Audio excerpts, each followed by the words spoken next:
Wild love. രചന Jasmine. അവതരണം സാലിം കരുളായി. ഒന്നും മിണ്ടാതിരിക്കുന്ന ജോൺസനെ നോക്കി രുദ്രൻ പറയുമ്പോൾ അദ്ദേഹം സെറ്റിയിൽ നിന്ന് എണീറ്റ് ആനയെ കയ്യിൽ കോരിയെടുത്ത് പുറത്തേക്ക് നടന്നു. അതാമ എല്ലാം മുടിച്ചിട്ട് വിടുന്നത്. അവർക്ക് പിന്നാലെ തന്നെ നീയെയും. പോകുന്ന പോക്കിൽ ജോൺ സെറ്റിയിൽ തലതാഴ്ത്തിയിരിക്കുന്നവളൊന്ന് നോക്കി, ഈ ചേച്ചി. യേശുവിൻ്റെ മുമ്പിൽ മുട്ടുകുത്തിയിരുന്ന് നീച്ചു വിളിക്കുമ്പോൾ ഒരു പൊട്ടിക്കരച്ചിലൂടെ അവളെ കെട്ടിപ്പിടിച്ച് യേശു. രണ്ടുപേരും കരയുമായിരുന്നു.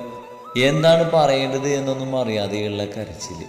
അത് കണ്ടു നിന്ന് എല്ലാവർക്കും ഒത്തിരി സങ്കടമായി. ഈ ചേച്ചി കരയല്ലേ, ഈ സങ്കടമൊക്കെ തീരാനായി. അത് പറയുമ്പോൾ നിച്ചുവിൻ്റെ നോട്ടം അവളുടെ കഴുത്തിലെ താലിയിലേക്കായിരുന്നു. എന്നോട് വല്ലപ്പച്ചൻ പറഞ്ഞ വിവരങ്ങളൊക്കെ ഞാൻ അറിഞ്ഞിരുന്നു, പക്ഷെ വരാൻ പറ്റിയില്ല. എന്ത് പറഞ്ഞു വരും, നടന്നില്ല. ആഗ്രഹമൊക്കെ ഉണ്ടായിരുന്നു. വിഷമത്തോടെ നിച്ചു പറയുമ്പോൾ അവളുടെ നെറ്റിയിൽ അമർത്തി ഒന്ന് ചുംബിച്ചു. നിച്ചു അവളിൽ നിന്നും അകന്നു മാറി രുദ്രൻ്റെ അടുത്തേക്ക് നടന്നു. നിച്ചു ഒരു പുഞ്ചിരിയോടെ കൈ കൂപ്പിയതും അവൻ ആ കയ്യിൽ പിടിച്ചു. നന്ദി എല്ലാത്തിനും. എൻ്റെ ചേച്ചിക്ക് ഒരു ജീവിതം കൊടുത്തതിലും ഈ ചേച്ചിക്ക് വേണ്ടി സംസാരിക്കുന്നതിലും ഒക്കത്തിനും നന്ദി. ചിരിച്ചുകൊണ്ടാണ് പറഞ്ഞു തുടങ്ങിയതെങ്കിലും അവൾ കരഞ്ഞു പോയിരുന്നു. ഈശോയുടെ അടുത്തേക്ക് വന്ന് അവളുടെ തലയിലൊന്ന് തടവി കണ്ണ് ചിമ്മിക്കൊണ്ട് രുദ്രൻ്റെ നെഞ്ചിലേക്ക് ചാരി. സങ്കടപ്പെടണ്ട, ഞാൻ ഹാപ്പിയാണ്. അവളുടെ മുഖത്തേക്ക് ഒരു ചിരിയോടെ പറഞ്ഞുകൊണ്ട് രുദ്രനോട് ചേർന്ന് നിന്നു. രുദ്രൻ ഒരു കൈ കൊണ്ട് യേശുവിനെ ചേർത്ത് പിടിച്ചു, മറ്റേ കൈ കൊണ്ട് നിച്ചുവിനെ ചേർത്ത് പിടിച്ച് നിറ്റുവിനെ നെറ്റിയിൽ അമർത്തി ഒന്ന് ചുംബിച്ചു. നിമിഷങ്ങളോളം അവൻ്റെ ചുണ്ട് അവളുടെ നെറ്റിയിൽ അമർന്നു. ശേഷം രുദ്രൻ നടന്നു മാറി നിച്ചുവിൻ്റെ മുഖത്തേക്ക് നോക്കി. അവൾക്ക് വിശ്വസിക്കാൻ കഴിയാതെ തറഞ്ഞു നിൽക്കുവാണ്. ഈ രുദ്രനാഥ് ജീവിതത്തിൽ ആരോടെങ്കിലും നന്ദിയും കടപ്പാടുണ്ടെങ്കിൽ അത് നിന്നോടാ. നീ കാരണം ഇന്നെ നെഞ്ചോട് ചേർന്ന് നിന്റെ ചേച്ചി നിൽക്കുന്നത്. അവളില്ലെന്ന് പറഞ്ഞ് തിരികെ പോരാൻ നിന്ന് എൻ്റെ മുന്നിൽ വന്ന് നിന്ന് കരഞ്ഞ് പറഞ്ഞുകൊണ്ടാ ഞാനന്ന് അവളെയും കൊണ്ട് വന്നത്. അതുകൊണ്ടാ എല്ലാം ഇവിടെ വന്ന് നിൽക്കുന്നത്. അതുകൊണ്ട് എന്നോടൊരു നന്ദി പറച്ചിലും വേണ്ട. എനിക്ക് നിന്നോടാ പറയേണ്ടത്. ഒത്തിരി നന്ദിയുണ്ട്. അന്ന് പോകാൻ നിന്ന് എന്നെ തടഞ്ഞു നിർത്തി അങ്ങനെയൊക്കെ പറഞ്ഞതിന്. അത്രയും പറഞ്ഞുകൊണ്ട് നിച്ചുവിൻ്റെ നെറ്റിയിൽ വീണ്ടും അവനൊന്ന് ചുംബിച്ചു. അവളൊരു നിമിത്തമാണ്, അവനൊന്നും അവൻ. ആ സ്നേഹമാണ് ആ ചുംബനം. അവൻ്റെ നന്ദി പറച്ചിലാണ് ആ ചുംബനം. നിച്ചു. വാതിൽക്കലിൽ നിന്നും നീയൊരു ശബ്ദം കേട്ടപ്പോൾ നിച്ചു രുദ്രനിൽ നിന്നും മടന്നു മാറി. പോട്ടെ. രുദ്രൻ്റെയും വിഷുവിൻ്റെയും മുഖത്തേക്ക് നോക്കി ചിരിയോടെയാണ് അവളത് ചോദിച്ചത്. രുദ്രൻ ചിരിയോടെ അവളുടെ തലയിൽ തലോടി തലകുലുക്കി. യേശു കരഞ്ഞുകൊണ്ട് തലകുലുക്കി. നിച്ചു അവരിൽ നിന്നും മടന്നു മാറി മോഹൻ്റെയും ദേവിയുടെയും നേരെ തിരിഞ്ഞു. അവരുടെ മുഖത്തേക്ക് നോക്കി നിച്ചു കൈകൾ കൂപ്പി അവളുടെ ചേച്ചിയെ നോക്കുന്നതിനുള്ള നന്ദി പറച്ചിലും. മോഹനും ദേവിയും അവളുടെ അടുത്തേക്ക് വന്ന് അവളുടെ കൈകൾ പിടിച്ചു. രുദ്രൻ പറഞ്ഞതുപോലെ നന്ദി ഞങ്ങളല്ലേ പറയേണ്ടത്? നിന്റെ ചേച്ചിയെ ഞങ്ങൾക്ക് തന്നതിന്. മോഹൻ പറയുമ്പോൾ നിച്ചു ഒന്ന് ചിരിച്ചു. അവരെ നോക്കിക്കൊണ്ട് നിന്ന് കരയുന്നവളെ രുദ്രൻ അവനോട് ചേർത്ത് നിർത്തി. ഈശോന്റെ നെഞ്ചിലേക്ക് ചാരി നിന്നു. മോളെ ഇടയ്ക്കൊക്കെ ഇങ്ങോട്ട് വരണം കേട്ടോ. മോളുടെ ചേച്ചിക്ക് അത് സന്തോഷാവൂട്ടോ. ദേവി നിച്ചുവിനോട് പറയുമ്പോൾ അവളൊന്ന് തലകുലുക്കി. യേശുവിനെ പോലെ തന്നെ ഒതുങ്ങിയ ഒരു പെൺകുട്ടിയാണ് അവളെന്ന് അവർക്ക് തന്നെ തോന്നി. മിതമായ കാര്യമുള്ള സംസാരം മാത്രമേ അവളുടെ ഭാഗത്തു നിന്നുള്ളൂ. വളർത്തിയെത്ത സാഹചര്യമാവും. അവളെ നോക്കി ദേവി ചിന്തിച്ചു. അവരിൽ നിന്നും കണ്ണുകൾ മാറ്റി നീച്ച് റോണിയെയും കണ്ണിനെയും നോക്കി ചിരിച്ചു. 3 പേരും തിരിച്ച് അർത്ഥമുള്ളൊരു ചിരി മടക്കി നൽകി. എന്നെ ഞാൻ പോയിട്ട് വരാട്ടോ. അത്രയും പറഞ്ഞ ശേഷം യേശുവിനെ നോക്കാതെ അവൾ പുറത്തേക്ക് പോയി. ഇനിയും ഒരു യാത്ര പറച്ചിൽ സങ്കടവും കരുതിയത് കൊണ്ടാണ് അവൾ അങ്ങനെ ചെയ്തത്. അവൾ പോകുന്നത് നോക്കി യേശു ഒന്ന് തേങ്ങി. അവളുടെ ഉള്ളിലെ സങ്കടം മനസ്സിലായത് കൊണ്ട് തന്നെ രുദ്രൻ അവളെ 2 കൈകൾ കൊണ്ടും ചേർത്ത് മുറുകെ പുണർന്നു. അതെ, ചേച്ചിക്ക് അത്ര സങ്കടം ഉണ്ടെങ്കിൽ ചേച്ചി എവിടെ കൂടെ പോക്കോ. ഞങ്ങളുടെ ഏട്ടന് വേറെ പെണ്ണ് നോക്കിക്കോളാം ഞങ്ങള്, അല്ലേ ഏട്ടാ? കണ്ണൻ കാര്യമായി യേശുവിൻ്റെ മുഖത്തേക്ക് നോക്കി പറഞ്ഞ ശേഷം രുദ്രനോട് ചോദിച്ചു. കണ്ണുകൾ കൊണ്ട് അതേന്ന് പറയാൻ കാണിച്ചു. അതെ, പെൺകുട്ടികളുടെ ആരാധന പുരുഷനെ ഒരു പെണ്ണ് കിട്ടാനാണോ ബുദ്ധിമുട്ട്? ഇഷ്ടം പോലെ കിട്ടില്ലേ. സങ്കടം ഉണ്ടെങ്കിൽ നീ പോക്കോ, സാരല്ല, ഏട്ട സഹിച്ചോളും. കണ്ണൻ പറഞ്ഞതിന് റോണയും പിന്താങ്ങി. റോണി ഒന്നും മിണ്ടാതെ സെറ്റിയിലിരുന്നു. റോണിക്കൊപ്പം ദേവിയിരുന്നു. അതെ, ആദ്യത്തെ കുറച്ച് ദിവസം സങ്കടം ഉണ്ടാവും. ഇതുപോലെ പൊതിഞ്ഞു പിടിച്ച് സ്നേഹിച്ചതല്ലേ. പോകുമ്പോൾ ആർക്കായാലും സങ്കടം കാണും, പിന്നത് മാറിക്കോളും, അല്ലേ രുദ്ര? രുദ്രന്റെ നെഞ്ചിൽ ചാരി നിന്ന് എല്ലാവരെയും നോക്കി നിൽക്കുന്ന യേശുവിനെ നോക്കിയാണ് മോഹൻ പറഞ്ഞത്. അവളുടെ മുഖത്തെ ഭാവങ്ങൾ ഒപ്പിയെടുക്കുകയായിരുന്നു എല്ലാവരും. സങ്കടം തീങ്ങി നിറഞ്ഞ ഭാവം, കണ്ണൊക്കെ നിറഞ്ഞ് കരയുന്നില്ല. ആരെങ്കിലും ഇനി എന്തെങ്കിലും പറഞ്ഞാൽ കരയും. അങ്ങനെയാണ് നിൽക്കുന്നത്. അവൾ കരഞ്ഞ പണിയാവുന്ന കണക്കാക്കി മോഹൻ നിർത്തി. അവർ പോയി കാണില്ല ചേച്ചി, പോയിക്കോളൂ. ഇനി അവർ പോയാലും ഞാനാക്കിത്തരാം. ഇങ്ങനെ കരഞ്ഞ് മൂക്ക് പിടിഞ്ഞ് ബുദ്ധിമുട്ടി ഇവിടെ ആരും നിൽക്കണ്ടല്ലോ. ഞങ്ങൾക്ക് ഇതിൽ നല്ലൊരു എഴുതിയെ കിട്ടും. കരയാത്തൊരു എഴുതിയെ. കണ്ണൻ പറഞ്ഞു നിർത്തിയപ്പോഴേക്ക് രുദ്രൻ നെഞ്ചിൽ കിടന്ന് യേശു പൊട്ടിക്കരഞ്ഞു. അവനെ 2 കൈ കൊണ്ട് വരിഞ്ഞു മുറുക്കി അവനെ നെഞ്ചിലേക്ക് മുഖം പൊഴിച്ച് പൊട്ടി പൊട്ടിക്കരഞ്ഞു. ആ തീർന്ന്, നിങ്ങളൊക്കെ തീർന്ന്. യേശുവിൻ്റെ കരച്ചിൽ കണ്ടതും റോണി എല്ലാവരെയും നോക്കി പറഞ്ഞു. ദേവി മോഹനെയും കണ്ണനെയും റോണയെയും നോക്കി കരഞ്ഞുകൊണ്ടിരിക്കുന്ന യേശുവിനെ ദയനീയമായി നോക്കിക്കൊണ്ട് പരസ്പരം നോക്കി നിൽക്കുവാണ് മൂന്ന്. രുദ്രൻ ഇനി എങ്ങനെ പ്രതികരിക്കുമെന്ന് ആലോചിച്ചുള്ള ആ പേടി അവരുടെ 3 പേരുടെയും മുഖത്തുണ്ട്. ഇത്രയ്ക്ക് പേടിയുണ്ടെങ്കിൽ ഇതിന് നിൽക്കണോ? ദേവി 3 ആളെയും നോക്കി പിറുപിറുത്തു. യേശു കരയുമെന്ന് അവരും കരുതിയിരുന്നില്ല. അത്രയ്ക്ക് ആനയുടെ മുഖത്ത് നോക്കി സംസാരിക്കാനും പറയാനും അവരുടെ മുഖത്തൊരെണ്ണം പൊട്ടിച്ചതൊക്കെയല്ലേ. അപ്പോൾ വെറുതെ ഒന്ന് കളിയാക്കാൻ പറഞ്ഞതാണ്. അവൾ തിരിച്ചെന്ത് പറയുന്ന അറിയാൻ. പക്ഷെ ഇങ്ങനെ പൊട്ടിക്കരയുമെന്ന് ആരും പ്രതീക്ഷിച്ചിരുന്നില്ല. രുദ്രൻ നെഞ്ചിൽ കിടന്ന് കരയുന്നവൾ അമർത്തി കെട്ടിപ്പിടിച്ചു. ശേഷം അവൻ്റെ കണ്ണുകൾ ആദ്യം പോയത് കണ്ണനെ നേരെയാണ്. ആ കുരിപ്പാണല്ലോ എല്ലാം തുടങ്ങി വെച്ചത്. കണ്ണൻ രുദ്രൻ്റെ നോട്ടം കണ്ടതും ചിരിക്കണോ കരയണമെന്ന് അറിയാതെ നിന്നു. രുദ്രൻ ഒന്നും പറഞ്ഞില്ല. 3 പേരെയും നോക്ക് മാത്രം ചെയ്തു. അവളുടെ മൂടൊന്നും മാറ്റാൻ നോക്കിയതല്ലേ. പക്ഷെ ഇങ്ങനെയാവെന്ന് കരുതിയില്ല. എല്ലാ സങ്കടങ്ങൾക്ക് മുകളിൽ നിൽക്കുമ്പോഴും ഇവരും അങ്ങനെ പറഞ്ഞപ്പോൾ അവൾക്ക് സഹിച്ചില്ല. പറയുന്നത് തമാശയായി കാണാൻ അപ്പോഴത്തെ അവളുടെ ദുർബല മനസ്സിന് കഴിഞ്ഞില്ല. ഇഷാ. രുദ്രൻ അവളെ സെറ്റിയിലിരുത്തി അവളുടെ മുന്നിൽ മുട്ടുകുത്തി നിലത്തിരുന്നു. അവളുടെ മുഖം പിടിച്ചു നിർത്തി അവളുടെ കവളിലൂടെ ഒഴുകിയിറങ്ങുന്ന കണ്ണുനീർ തുടച്ചു കൊടുത്തു. അവളുടെ 2 കവളിലും പിടിച്ച് കൈകൊണ്ട് അവളുടെ മുഖം അവനക്ക് നേരെ ഉയർത്തി. അവരൊരു തമാശ പറഞ്ഞതല്ലേ അല്ലേടാ കണ്ണ? അവസാനം കണ്ണന് നേരെ തിരിഞ്ഞുകൊണ്ട് സൗമ്യമായാണ് അവനക്ക് ചോദിച്ചത്. രുദ്രൻ്റെ ആ മുഖം കണ്ടതും കണ്ണൻ വേഗത്തിൽ യേശുവിൻ്റെ അടുത്തേക്ക് വന്നിരുന്നു. ഏട്ടത്തി. അവളുടെ ചുവന്ന് കലങ്ങിയ കണ്ണുകളിലേക്കും മുഖത്തേക്കും നോക്കി സങ്കടത്തിൽ അവന് വിളിക്കുമ്പോൾ അവളൊന്ന് തേങ്ങി. ഞങ്ങളൊരു തമാശ പറഞ്ഞതല്ലേ, അതിന് കരയുവാണ് ചെയ്യുക. നേരത്തെ യേശുപാരുന്നതാണെന്നൊക്കെ പറയുന്നത് കേട്ടപ്പോൾ ഞങ്ങൾ കരുതി ഞങ്ങളുടെ അടുത്ത് സ്ട്രോങ് ആയിന്ന്. എവിടെ, ഇതാ പഴയ യേശുവ തന്നെയാ അല്ലേ ഏട്ടാ? അവസാനം രുദ്രന്റെ മുഖത്തേക്ക് നോക്കി കണ്ണൻ പറയുമ്പോൾ രുദ്രൻ യേശുവിൻ്റെ മുഖത്തേക്ക് തന്നെ നോക്കിയിരിക്കുവാണ്. കണ്ണൻ പറഞ്ഞതൊന്നും കേട്ടില്ല. അവളുടെ കവളിൽ താലോടിക്കൊണ്ടിരിക്കുവാണ്. ചുണ്ടിലൊരു ചിരിയുണ്ട്. അവൻ്റെ കണ്ണുകൾ വിതുമ്പുന്ന അവളുടെ ചുണ്ടിലാണ്. ഓ ഇങ്ങരിത്. രുദ്രന്റെ നോട്ടം കണ്ട് കണ്ണനൊന്ന് പെറുപിറുത്തു. പെട്ടെന്ന് അങ്ങനെയൊക്കെ പറഞ്ഞപ്പോൾ എനിക്ക് സങ്കടമായി. എനിക്ക് നിങ്ങളല്ലേ ഉള്ളൂ, എന്നോട് പൊക്കോന്നൊക്കെ പറഞ്ഞപ്പോൾ എനിക്ക് നല്ല സങ്കടമായി കണ്ണ. വീണ്ടും അവളൊന്ന് തേങ്ങി. അവരുടെ വാക്കുകൾ അവൾ എടുത്തിരിക്കുന്നത് അങ്ങനെയാണ്. അവർ തമാശക്കാണെങ്കിൽ അവളത് വേദനയോടാണ് കണ്ടത്. ഒരു സങ്കടക്കടൽ നീന്തിക്കൊണ്ടിരിക്കുമ്പോൾ വീണ്ടും സങ്കടമുള്ള വാക്കുകൾ കേട്ടപ്പോൾ അവൾ തളർന്നു.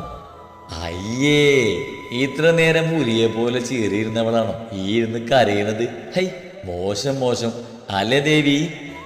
അവളുടെ അപ്പുറത്ത് വന്നിരുന്ന അവളെ ചേർത്ത് പിടിച്ചുകൊണ്ട് മോഹൻ പറയുമ്പോൾ എല്ലാവരും ഒന്ന് ചിരിച്ചു. യേശു ഒന്ന് ചിരിച്ചു. അവര് വെറുതെ പറഞ്ഞതല്ലേ കുഞ്ഞാ. എൻ്റെ കുഞ്ഞ് അതിന് കരഞ്ഞാലോ? അതൊക്കെ വീട്, നമുക്ക് വലുത് കഴിച്ചിട്ട് കിടക്കാം. ഉച്ചക്ക് കഴിച്ചതല്ലേ. ഇനിയിപ്പം ഇന്ന് വേറെ ജോലിയൊന്നും വേണ്ട മഹിയേട്ടാ, നാളെ നോക്കാം. ദേവി എല്ലാത്തിനും അവസാനം വിട്ടു. ആ സംസാരം ഇനി നീണ്ടു പോവേണ്ടെന്ന് കരുതിക്കൊണ്ട്. അതെ, ഇനി നമുക്ക് കഴിക്കാം, എന്നിട്ട് കിടക്കാം അല്ലേ? ഒരുപാട് നാളായില്ലേ എല്ലാവരും ഒപ്പം കിടന്നിട്ട്. ഇന്ന് നമുക്ക് ഒപ്പം കിടക്കാം അല്ലേ രുദ്ര? യേശുവിൻ്റെ കയ്യിൽ പിടിച്ച് അവളുടെ കാലുകൾക്കിടയിൽ കയറി കാൽമുടെ നിലത്ത് കുത്തിയിരുന്ന് അവളുടെ മുഖത്തേക്ക് തന്നെ നോക്കിയിരിക്കുന്ന രുദ്രനോട് മോഹൻ ചോദിക്കുമ്പോൾ അവനൊന്ന് തലയാട്ടി. മോഹൻ പറഞ്ഞത് അവൻ ശ്രദ്ധിച്ചിട്ടില്ലെന്ന് അവൻ്റെ ആ തലയാട്ടിൽ എല്ലാവർക്കും മനസ്സിലായി. പക്ഷെ ആരും വീണ്ടും ഒരിക്കൽ കൂടെ പറഞ്ഞില്ല. പറഞ്ഞാൽ ആ കാര്യം നടക്കില്ല. അവൻ തീർത്തും വേണ്ടെന്ന് പറയുമെന്ന് അവർക്കറിയാം. യേശു 2 കൈകളും അവൻ്റെ കൈക്കുള്ളിൽ നിന്നും വലിച്ച് മുഖം അമർത്തി തുടച്ചു. ഓരോരുത്തരായി സെറ്റിയിൽ നിന്ന് എണീറ്റ് ഓരോരോ ഭാഗത്തേക്ക് നടന്നു. ദേവി അടുക്കളയിലേക്കും മറ്റുള്ളവരുടെ ഡൈനിങ് ടേബിളിലേക്കും നടന്നു. അവിടെ രുദ്രനും വിഷുവും മാത്രമായി. ഈച്ചാ. ഒന്നനങ്ങാൻ പോലും പറ്റാതെ ലോക്കാക്കി വെച്ചിരിക്കുന്ന രുദ്രന്റെ മുഖത്തേക്ക് നോക്കി അവൾ വിളിച്ച ആ നിമിഷം തന്നെ അവൻ അവളുടെ ചുണ്ടിലേക്ക് അവൻ്റെ ചുണ്ടിനെ ചേർത്ത് വെച്ചു. പ്രതീക്ഷിക്കാതെയുള്ള അവൻ്റെ നീക്കത്തെ ചെറുക്കാൻ അവളൊരു ശ്രമം നടത്തി. പക്ഷെ നടന്നില്ല. ഒന്നുകൂടെ അവൻ്റെ ചുണ്ടുകളുടെ അവളുടെ ചുണ്ടിൽ അമരുവാണ് ചെയ്തത്.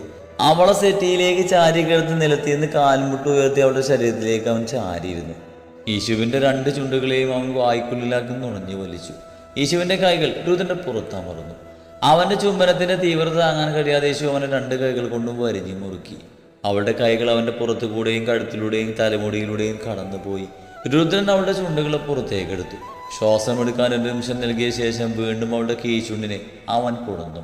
അവൻ്റെ പല്ലുകൾ കൊണ്ട് അവളുടെ കീഴ്ചുണ്ടിനെ വലിച്ചും നാവ് കൊണ്ട് തലോടിയും അവൻ്റെ ചുണ്ടുകൾ കൊണ്ടും നുണഞ്ഞും അവൻ അവളുടെ കീഴ്ചുണ്ടിനെ ചുവപ്പിച്ചു. അവൻ്റെ ചുംബനത്തിൽ തളർന്ന യേശു വാടിയ താമരത്തണ്ട് പോലെ സെറ്റിയിലേക്ക് ചാരി അവളുടെ 2 കൈയും അവൻ്റെ തലമുടിയിൽ അമർത്തിപ്പിടിച്ചിരുന്നു. അവളുടെ കീഴ്ചുണ്ടിൽ നിന്നും അവളുടെ മേൽചുണ്ടിലേക്ക് അവൻ ചേക്കേറുമ്പോൾ അവൻ്റെ ടീഷർട്ടിൽ പിടിച്ചവൾ വലിക്കുന്നത് ഏതോ സ്വപ്നത്തിലെന്ന പോലെ അവൻ അറിഞ്ഞു. ഒട്ടും പറ്റില്ലെന്ന് കണ്ടതും യേശു മൂളി. അവൻ ഒന്നുകൂടെ നുണഞ്ഞ ശേഷം അവളുടെ ചുണ്ടിനെ മോചിപ്പിച്ചു. രുദ്രൻ യേശുവിൻ്റെ മുഖത്തേക്ക് നോക്കിയ ശേഷം തലതിരിച്ച് ഡൈനിങ് ടേബിളിലേക്കൊന്ന് നോക്കി. ഇല്ല, ആരും ഒന്നും കണ്ടിട്ടില്ല. നിൽക്കുവാണല്ലേ കാണും, എല്ലാവരും ഇരുന്നിട്ടുണ്ട്. ഏത് നിമിഷം വേണമെങ്കിലും വിളി വരാമെന്നുള്ളത് കൊണ്ട് രുദ്രൻ അവളിൽ നിന്നും മാറി എണീറ്റ് നിന്നു. മുഖമൊന്ന് അമർത്തി തുടച്ച ശേഷം രുദ്രൻ സെറ്റിയിലിരിക്കുന്നവളെ നോക്കി. കണ്ണുകൾ അവൻ്റെ മുഖത്താണ്. ആ കണ്ണുകളിൽ ഇപ്പോഴും സങ്കടമല്ല, വേറെ തരം ഭാവമാണ്, അവനോടുള്ള പ്രണയത്തിൻ്റെ ഭാവം. രുദ്രൻ അവളുടെ മുഖത്തേക്ക് നോക്കി.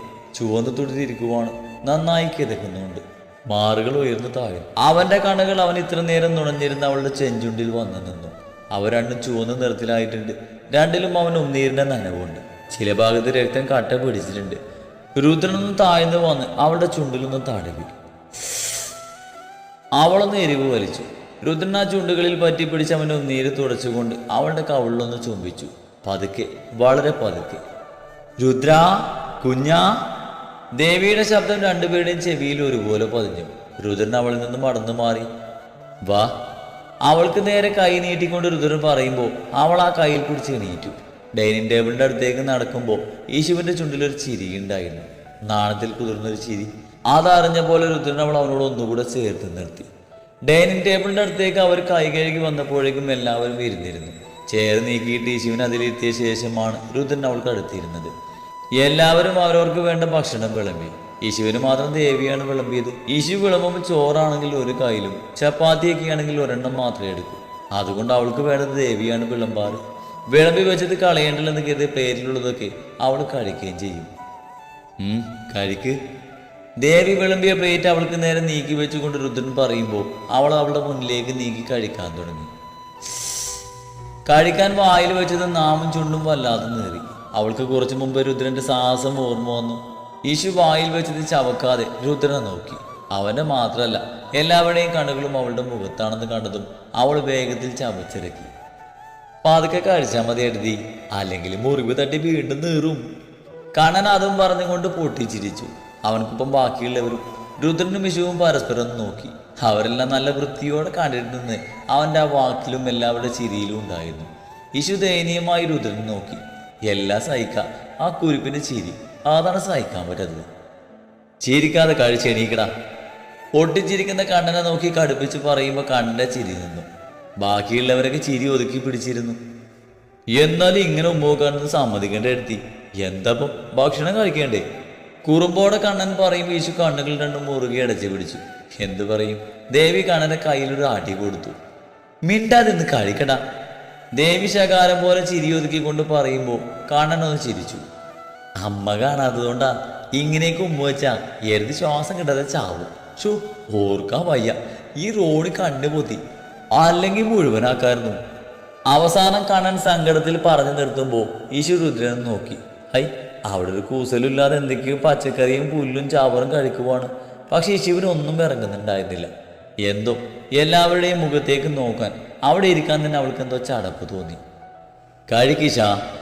രുദ്രന്റെ ഗൗരവത്തോടെയുള്ള ശബ്ദം കേട്ടും അവൾ പേരിലുണ്ടായിരുന്ന ഭക്ഷണം വായിൽ വെച്ചു. എന്നാലും കണ്ണാ, ഇനി നിന്റെ ശബ്ദമെങ്ങാൻ ഇവിടെ കേട്ടാ പിന്നെ ഇന്ന് രാത്രി നീ വെളിയിലേക്ക് എടുക്ക. വീണ്ടും കണ്ണനെന്തോ പറയാൻ തുടങ്ങിയത് രുദ്രന്റെ ശബ്ദവും കഥന്നും നോട്ടവും കണ്ണൻ നേരെ വന്നു. പിന്നെ ചെറുക്കൻ പാത്രത്തിൽ നിന്ന് തല പൊക്കിയില്ല. ഓ, നിനക്ക് അവിടെ ഇവിടേക്ക് ഇരുന്ന് ഉമ്മയ്ക്കുന്നതിന് കുഴപ്പമില്ല. ഞങ്ങൾ കാണുന്നതും പലതും പറഞ്ഞ് ചിരിക്കുന്നതേ കുഴപ്പമുള്ളൂ, അല്ലേടാ. രുദ്രന്റെ കടുപ്പിച്ച മുഖത്തേക്ക് നോക്കി ഒരു ആക്കിലോട് മോഹൻ പറയുമ്പോൾ അവന്റെ കൂർത്തുനോട്ടം മോഹൻക്ക് നേരിയായി. വല്ലാതെ കളിയാക്കണ്ട, എന്റെ ഭാര്യയും കൂടി ഞാൻ എന്റെ ഫ്ലാറ്റിലോട്ട് താമസം മാറും. രുദ്രന്റെ ഗൗരവത്തോടെയുള്ള സംസാരത്തിൽ യേശു ഞെട്ടലോട് അവനെ നോക്കി. ഇനി അവൻ ശരിക്കും പറഞ്ഞതുപോലെ ചെയ്യുമെന്നായിരുന്നു അവളുടെ ഉള്ളിൽ. ഇവരൊന്നുമില്ലാതെയുള്ള ഒരു നിമിഷം അവൾക്ക് ചിന്തിക്കാൻ പോലും ആവുമായിരുന്നില്ല. അവളുടെ കണ്ണുകൾ നിറഞ്ഞു. അയ്യേ, അങ്ങനെയൊന്നും പറയില്ലടാ മകനെ. ആളിലും അടുക്കളയിലേക്ക് നിന്ന് ഞങ്ങൾ കാരണം നിന്റെ ഭാര്യയെ ഉമ്മിക്കാൻ നിനക്ക് പറ്റാത്തത് കൊണ്ടാ നീ മാൻഷൻ വിട്ടെന്ന് പറഞ്ഞ നാണക്കേടല്ലടാ മോനെ. മോഹൻ കളിയാക്കിക്കൊണ്ട് പറയുമ്പോൾ അവിടെ വീണ്ടും ഒരു കൂട്ടച്ചിരി വീർന്നു. രുദ്രൻ പല്ല് കടിച്ചുകൊണ്ട് മുന്നിലുള്ള പ്ലേറ്റ് മോഹൻ്റെ അടുത്തേക്ക് നീക്കി വെച്ച ശേഷം ഗ്ലാസ്സിലെ ജ്യൂസ് എടുത്ത് അവിടെ നിന്ന് എണീറ്റ് മുകളിലേക്ക് നടന്നു. അപ്പോഴും അവിടെയുള്ള പൊട്ടിച്ചിരി അവസാനിച്ചിരുന്നില്ല. ഈശ അപ്പോഴും തലയും താഴ്ത്തി ഇരിക്കുമായിരുന്നു. കുഞ്ഞാ, ദേവി വിളിക്കുമ്പോൾ നിറഞ്ഞ കണ്ണുകൾ ഉയർത്തി അവരെ ഒന്ന് നോക്കി. ഈശുവിൻ്റെ മുഖം കണ്ടതും എല്ലാവരും ചിരി നിന്നു. ഞങ്ങൾ പോവോ? നിങ്ങളൊക്കെ വിട്ട് എനിക്ക് പറ്റില്ല. ഈശു ഒന്ന് വിരുമ്പി. കണ്ണൻ അവളെ വാ തുറന്ന് നോക്കി. ആരൊക്കെ എന്തൊക്കെ പറഞ്ഞു അതൊക്കെ വിശ്വസിക്കും പൊട്ടി. അവനൊരു ചിരിയോടെ ഓർത്തു. ദേവി ചേറിൽ നിന്നും എണീറ്റ് അവളുടെ അടുത്തേക്ക് വന്ന് അവളുടെ തലയിൽ തലോടി. അവനൊരു തമാശ പറഞ്ഞതാ കുഞ്ഞാ.